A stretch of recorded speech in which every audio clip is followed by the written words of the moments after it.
Un homme de la maison de Lévi avait pris pour femme une fille de Lévi. Cette femme devint enceinte et enfanta un fils. Elle vit qu'il était beau, et elle le cacha pendant 3 mois.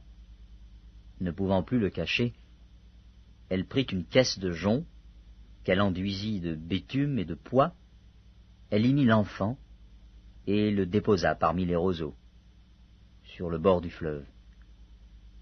La sœur de l'enfant se tint à quelque distance pour savoir ce qui lui arriverait.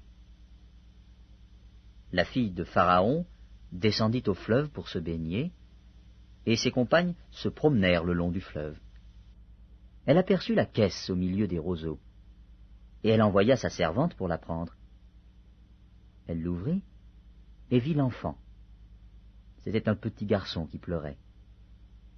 Elle en eut pitié et elle dit, « C'est un enfant des Hébreux. » Alors la sœur de l'enfant dit à la fille de Pharaon, « Veux-tu que j'aille te chercher une nourrice parmi les femmes des Hébreux pour allaiter cet enfant ?»« Va, » lui répondit la fille de Pharaon.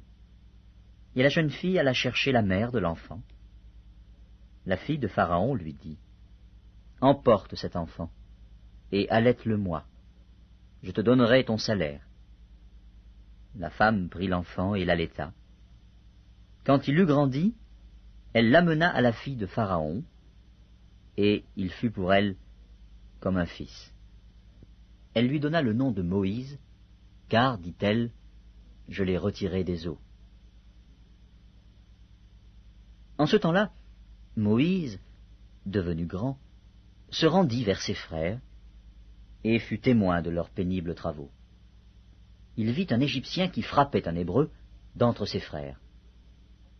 Il regarda de côté et d'autre, et, voyant qu'il n'y avait personne, il tua l'Égyptien et le cacha dans le sable.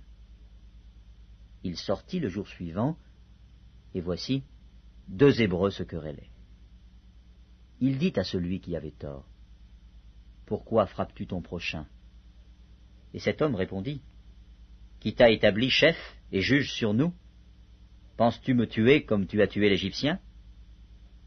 Moïse eut peur et dit, « Certainement la chose est connue. » Pharaon apprit ce qui s'était passé, et il cherchait à faire mourir Moïse.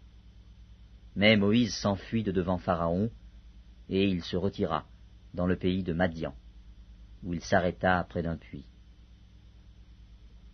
Le sacrificateur de Madian avait 7 filles.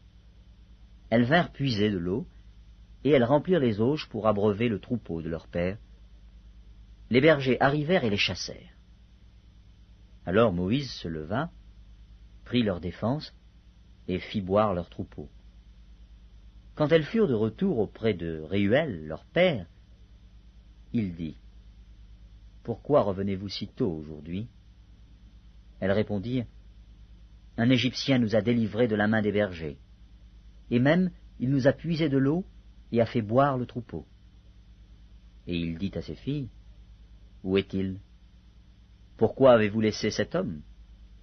Appelez-le, pour qu'il prenne quelque nourriture. » Moïse se décida à demeurer chez cet homme, qui lui donna pour femme Séphora, sa fille. Elle enfanta un fils, qu'il appela du nom de Gershom, car, dit-il, j'habite un pays étranger. Longtemps après, le roi d'Égypte mourut, et les enfants d'Israël gémissaient encore sous la servitude, et poussaient des cris. Ces cris, que leur arrachait la servitude, montèrent jusqu'à Dieu.